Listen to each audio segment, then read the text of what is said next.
wabarakatuh. Jadi pada video pembelajaran kali ini kita akan membahas tentang pembaruan Islam masa modern. Islam pada periode modern ini dikenal dengan era kebangkitan umat Islam. Hal ini disebabkan karena adanya benturan antara kekuatan Islam dengan kekuatan Eropa. Benturan ini kemudian menyadarkan umat Islam bahwa mereka tertinggal cukup jauh oleh bangsa Eropa. Islam kemudian melakukan gerakan pembaruan untuk mengejar ketertinggalan tersebut. Gerakan yang menjadi ciri perbaruan dalam dunia Islam adalah gerakan salaf. Gerakan salaf mempunyai ciri-ciri sebagai berikut.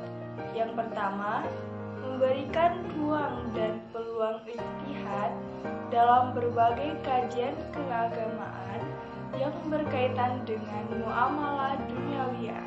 Yang kedua, tidak terikat secara mutlak terhadap pendapat ulama-ulama terdahulu.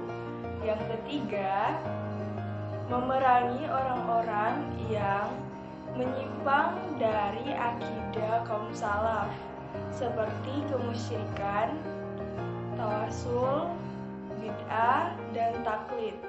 Yang keempat, kembali kepada Al-Quran sebagai sumber utama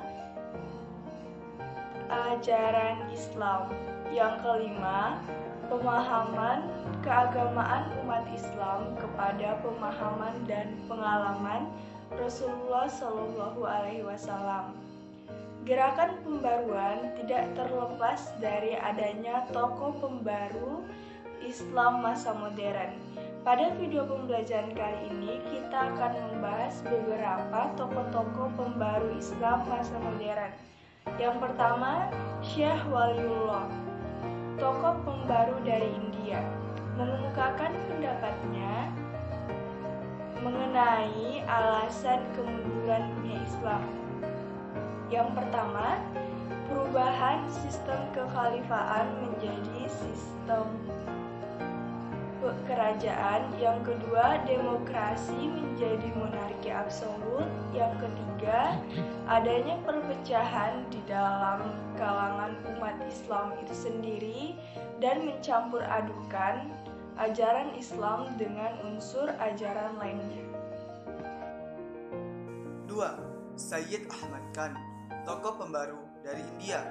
Pemikiran Sayyid Ahmad Khan antara lain yang pertama, kemunduran umat Islam disebabkan tidak mengikuti perkembangan zaman dengan cara menguasai sains dan teknologi.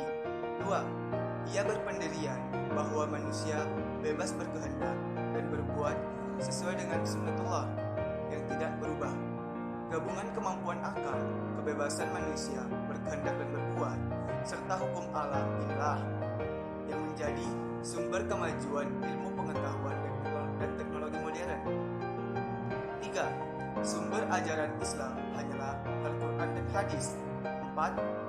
Ia menentang taklid dan perlu adanya ijtihad sehingga umat Islam dapat berkembang seiring dengan kemajuan ilmu pengetahuan dan teknologi modern. 5. Ia berpendapat satu-satunya cara untuk mengubah pola pikir umat Islam dari keterbelakangan adalah pendidikan. 3. Muhammad Iqbal, tokoh pembaru dari India. Pemikiran Muhammad Iqbal antara lain yang pertama, ijtihad mempunyai kedudukan penting dalam pembaharuan Islam. 2. Umat Islam perlu mengembangkan sifat dinamis. 3. Umat Islam harus menguasai sains dan teknologi. 4. Hukum Islam tidak bersifat statis. 5. Perhatian berlebihan umat Islam terhadap kehidupan bersifat zuhud menyebabkan kurang perhatian terhadap keduniawian. 4. Jamaluddin Al-Afghani, tokoh pembaru dari Mesir. 1. Agar kejayaan umat Islam dapat diraih kembali dan mampu menghadapi dunia modern, umat Islam harus kembali kepada ajaran agamanya yang murni dan harus memahami Islam dengan rasio dan kebebasan. 2. Jamaluddin menginginkan agar kaum wanita juga meraih kemajuan dan bekerja sama dengan pria untuk mewujudkan masyarakat Islam yang dinamis dan maju.